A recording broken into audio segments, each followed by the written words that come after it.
अहिल्यानगर नगरपालिकेत नगरपालिका निवडणूक मतमोजणीला अवघ्या काही वेळात सुरुवात होईल। मतमोजणीसाठी प्रशासनाकडून पूर्ण तयारी करण्यात आली। हव्या नेमकी कशी स्थिती आहे तिकडे?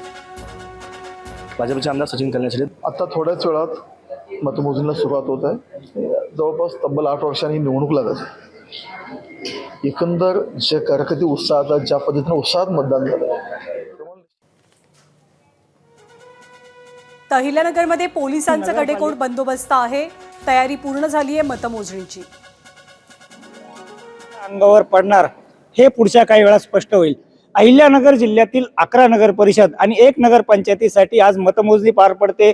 सकाळी 10 वाजता बरोबर या मतमोजणीला सुरुवात होईल आणि त्यासाठी प्रशासन देखील सज्ज झालेलं आहे। आता मी संगमनेरच्या या मतमोजणी केंद्रात आहे। या ठिकाणी जर पाहिलं तर मतमोजणीसाठी जे काही प्रशासनाने तयारी करायची होती ती पूर्ण झालेली आहे आणि पुढच्या काही वेळातच या ठिकाणी उमेदवारांच्या प्रतिनिधींना बोलावलं जाईल आणि त्यांच्या समक्ष स्ट्रॉंग रूम मधून जे ईव्हीएम ठेवलेले आहेत ते बाहेर काढले जातील आणि त्यानंतर मतमोजणीला सुरुवात होईल।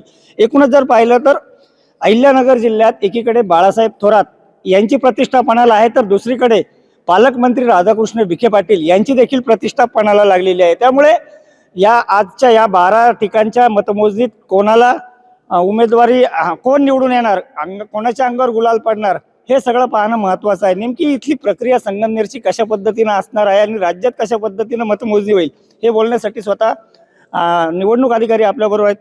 साहेब, कशा पद्धतीनं नियोजन केलेलं आहे? आपण सर्व उमेदवारांना ऑलरेडी कम्युनिकेट केलेलं आहे।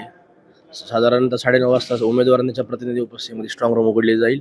त्याच्यानंतर 10 वाजता पहिला राऊंड चालू होईल।